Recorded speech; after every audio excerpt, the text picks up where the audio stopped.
Welcome back. This is Chart Overload. I'm Ryan Mumy, the CEO of Sollinda Capital Management. With me, Justin Greenhill, our Chief Investment Officer. Justin, always a pleasure. Good day, good day. This is Chart Overload, where a couple times a month we go through what's interesting out there to us and talk through our framework, how we're looking at various different data pieces, etc. I hope you get something good out of it. But let's go ahead and get started with the big picture. First chart looks at percentage change from the Iranian conflict through a couple days ago, change in various different asset classes. And as we see here, a couple things don't look like the others. Yeah. Big picture, transits through the strait, as you can see in the red bar at the bottom, down a lot. Oil up a solid amount. It's a bit off the highs, but it's up a lot from then. But all the other asset classes are more or less unchanged. Gold, gold went on a screamer, so makes sense. It's down maybe a little more than copper, which is essentially flat. But the rest of them, S&P is a little bit up. Okay, 2-year yields up a little bit, makes sense. But the oil and the number of transits through the strait, those are outliers, big numbers. Big numbers. And just to add to that very briefly, it's interesting. You can look at this and basically see which of these markets is able to look forward and which is not, right? Transits are physical. They're happening or they're not. Oil is, at least in the spot, a physical market. So it's up. Copper, down a bit. Gold was obviously very speculative and popular going in. So that got unwound. It's down a bit, but stocks are able to look through this hypothetically. So although it creates a vulnerability potentially under the surface, it's not completely illogical or unimaginable that the stock market has moved on. Which we talked about in our last video. Like, we're surprised the market's not down more than it is, but the market's always pricing things in that necessarily aren't obvious to us, and that it's pretty clear that's pricing this being a nothing burger looking forward 6 months. Next chart looks at various different volatility indices, and they went up a lot and they've come down a lot.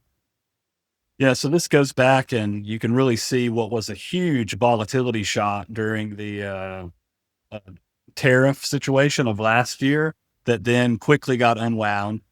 This most recent oil spike, big spike in volatility, and this is showing equity volatility. This is showing bond market volatility, as well as developed and emerging currency market volatility. And ultimately what you see is it's now been priced back out as well. So we're left with a situation where not only has the market sort of normalized and not a lot has happened in most markets, now have the demand for protection or insurance, downside insurance in those markets, really back to levels almost where it was prior to the event, which is very notable. Yes. And back to looking through, what's the market looking through? Next chart looks at the number of hours worked to buy a tank of gas. We used this on a recent town hall we did for firm clients, and it's just a great chart to show what's different about higher oil now than it was necessarily back to the financial crisis, which many people have been talking about here recently. Yeah, and this is obviously a very approximated number because there's going to be a huge range on both sides of this equation. But nonetheless, wages are up relative to how much oil actually contributes to ongoing cost. And, 80, 100, even $110 a barrel in current setup is very different than what was $140, $150 a barrel back going into the global financial crisis, which many credit to being what actually sort of unlocked that big systemic risk off moment that occurred. So for now, the market can handle higher oil. Next chart looks at the initial jobless claims. It's been a point, lots of folks are paying attention to, because that would be the next, if we were going to slow down economically, you'd start to see some spikes here. And that just hasn't happened despite what so many really smart people have said would happen. Yeah. I think that's probably good to segue to the next chart, which is domestic equities. This chart looks at forward price earnings ratio on technology stocks. And as we see here, they've come down a lot. We showed this a little different way in our last one, but they've come down a lot. Yeah, this is a pretty remarkable chart when you really think about it. But at the center of this has been the whole software dynamic, where despite having extremely strong earnings in aggregate, you've got your so-called software companies, Microsoft, Salesforce, and so on, that have continued to have very strong earnings, but yet their multiple has come down significantly due to potential future disruption. At the same time, within this sector, you've had Nvidia continue to grow earnings, and up until recently, when as the market started to trend up again, it's ultimately gone roughly sideways for quite some time, as well as some other tech companies. So it is no longer really all that accurate to say that tech, from a traditional valuation standpoint, is rich relative to the rest of the market, and that's been a theme we've been pushing for a number of weeks now. Because you'd be shocked the number of people that are still talking about it as if it was a year ago. It's things change, data changes. That's why we do this. Next chart looks at it's a way to look at consolidated equity positioning. Are people over their skis by and large? And what we see here is we're kind of neutral. Yeah, not only kind of neutral, but if you kind of zoom out on this chart and look bigger picture, it actually makes you realize that even coming into this year, the market was still not really that euphoric relative to how it has become, in times past. So I think to us, in a big picture sense, that just continues to show that there are some very durable flows that come into the market, be it your more passive flows, but also the fact that these big pockets of levered money need to, ramp up gross or degross depending on price and volatility signals. And frankly, I think this chart probably just shows that retail, from a speculative standpoint, is much less at present than it has been a few other times in recent years past. Very, very, very true. And back to the initial jobless claims, right? To the passive flows that it's price insensitive. If people have jobs, they're saving for their retirement, you're getting those big chunks of money flowing into various investments and equity and bond investments regardless. Next chart looks at earnings. Earnings season started. Some of the shift of people's investors' attention obviously has moved off Iran and moved to earnings. We're about to come into the heart of it next week, but we shall see. Expected earnings have continued to improve from analysts. Yeah, huge week next week in terms of not just the number of firms that are going to report, but also many of the big ones, right? So the market's going to be paying very close attention to what some of these Mag 7 earnings are, both in terms of the response of the market to their plans on CapEx, but particularly in the case of Microsoft, just how much are revenues holding in there, and expectations for revenue, because referring back to the prior chart, valuations in a lot of these technology focused, in particular Mag 7 names, have come down a lot. Yeah. Moving on to our next section, let's go on the tour, if you will.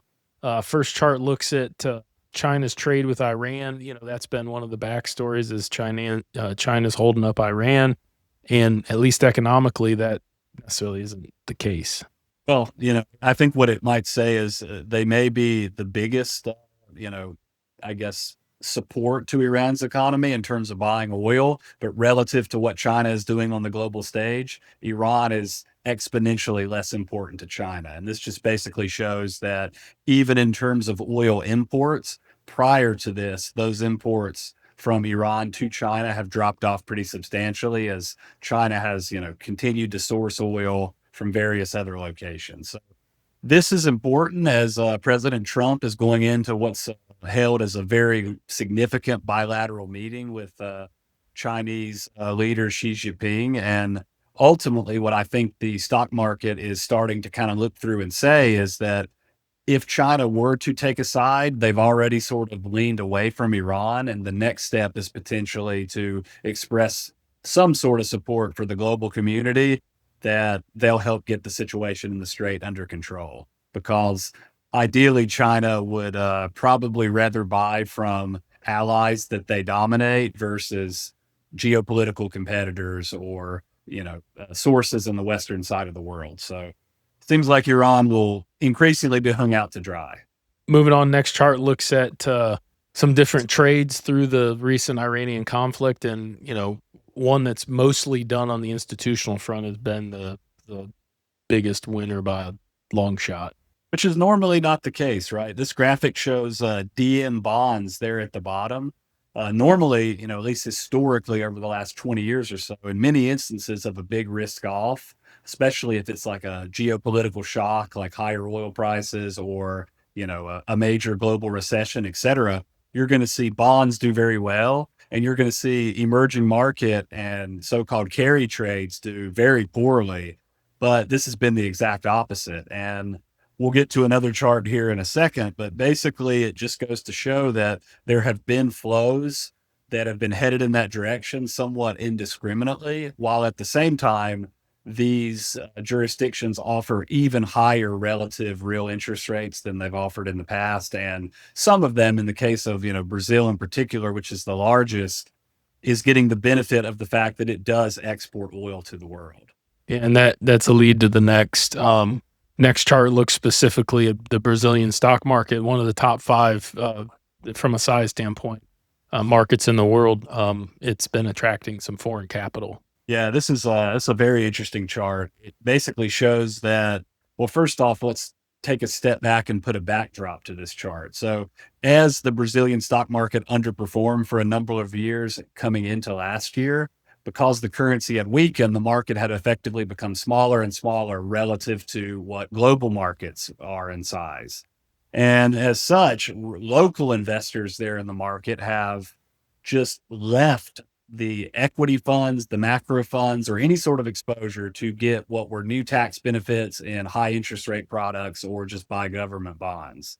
And throughout that period of time, institutional investors have sort of continued to buy, but as the institutional investors were buying, that's made up, a bigger portion of the local stock market because the dollar had strengthened relative to local. And what you've ended up with is institutional investors have kind of continued to rotate in while local market participants are maybe as underexposed to the stock market as they've ever been there.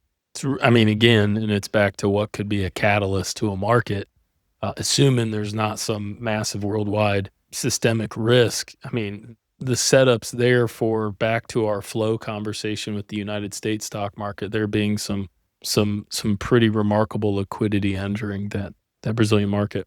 Moving on to our next section, let's look at interest rates. This first chart looks at 2-year yields from Germany to the U.S., Italy, and the U.K., and yields have spiked of late.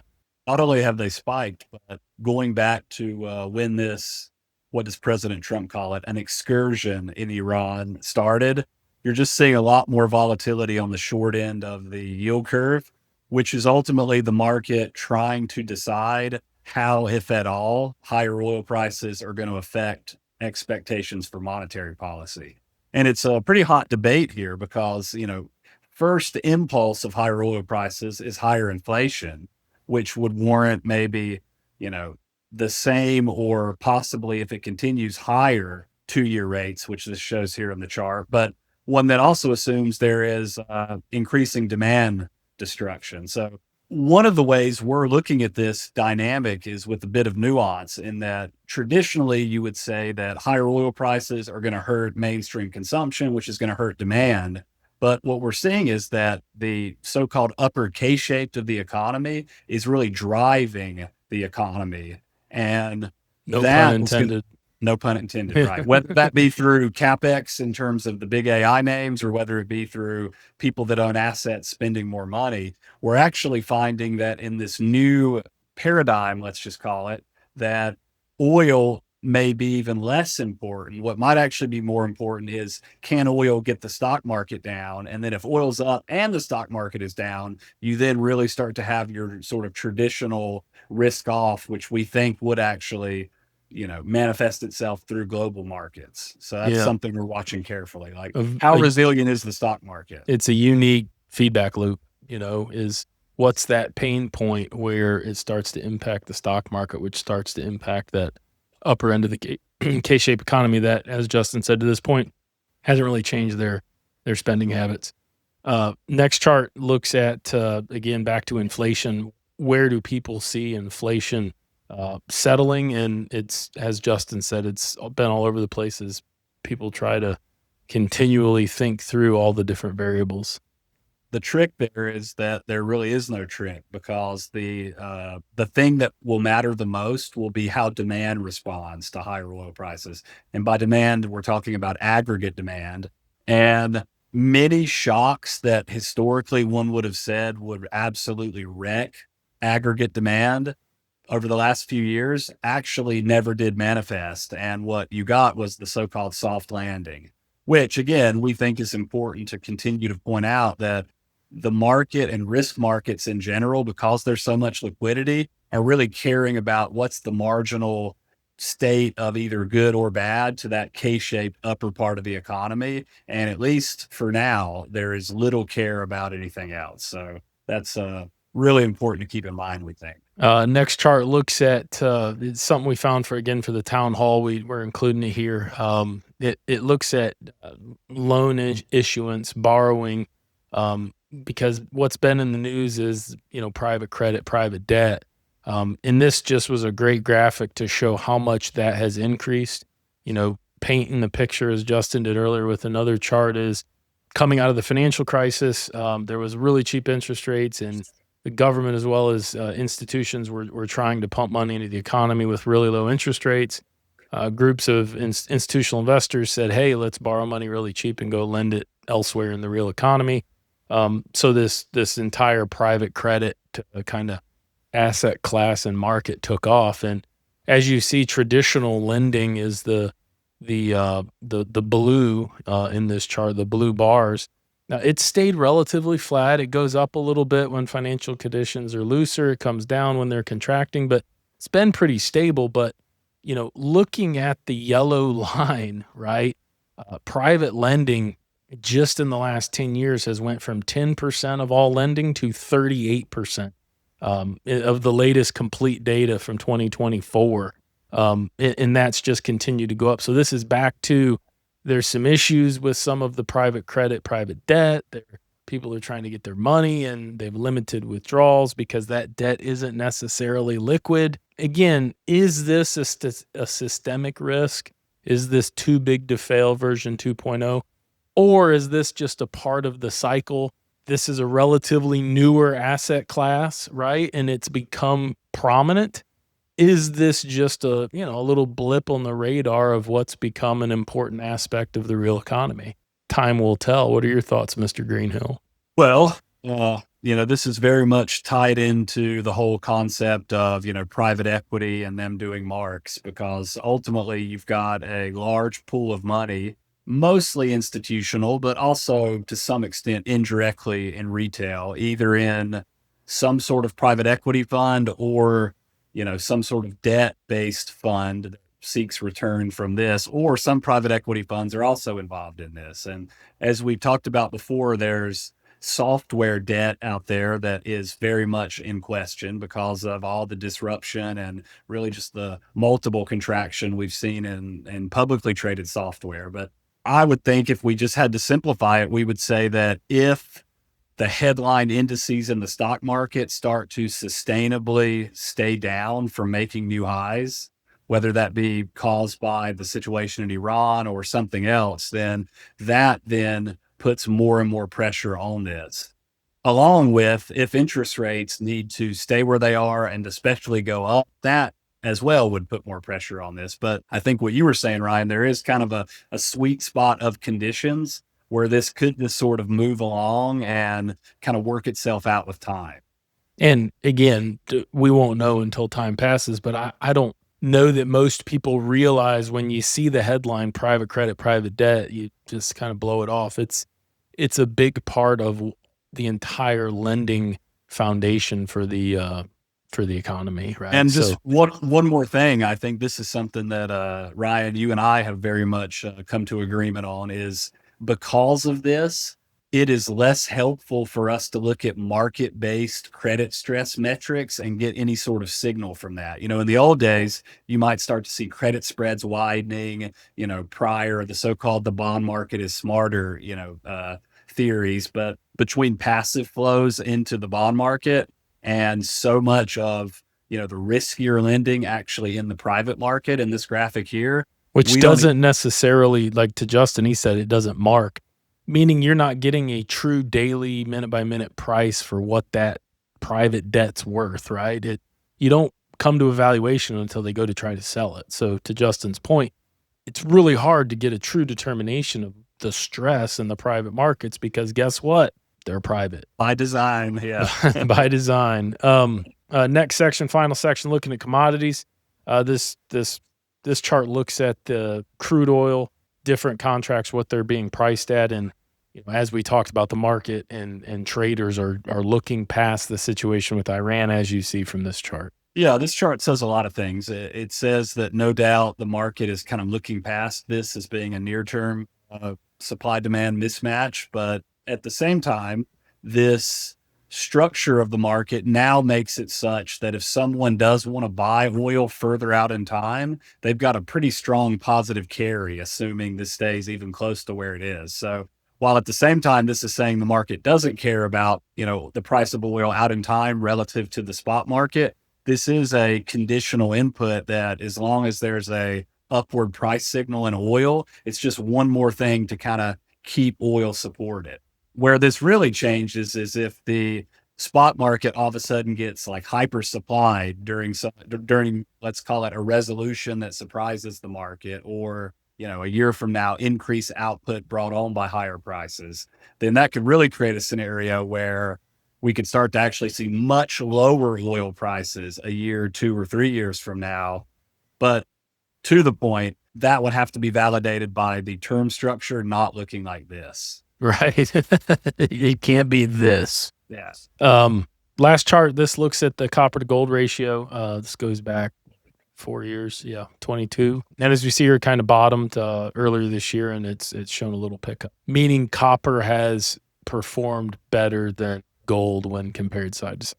After underperforming gold for the duration of this chart, right? So we kind of continue to focus on this as sort of a more medium term theme, in that, tying this into this whole conversation, oil used to market-based metric of how hot or how weak is the economy. And if the oil would get too high, it would weaken the economy. And, that whole dynamic. We increasingly believe that to some extent, copper is now taking some of that role, right? And the reason for that is whether it be all the inputs that go into military equipment, advanced military equipment, whether it be the things that go into data centers or the electrification of vehicles, copper has a pretty robust and growing demand profile out there.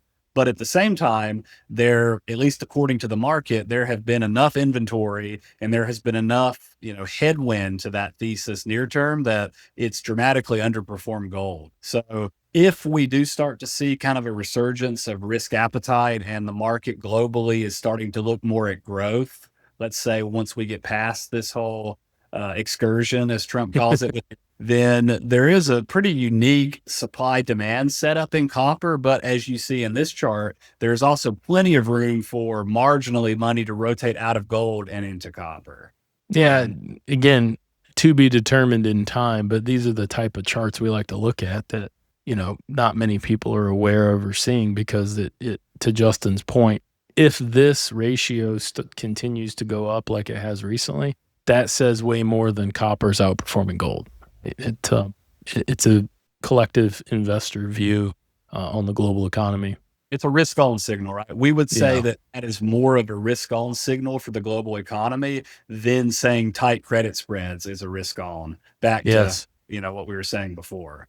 Good stuff. Well, we appreciate you guys joining us for this edition of Chart Overload. We are Sollinda Capital Management. If you have any questions, you want to talk about any particular topic in greater detail, you're an advisor interested in what we're doing, reach out to us at info@sollinda.com, info@sollinda.com. We'll be back again in a couple weeks. Hope you enjoyed it. Thank you.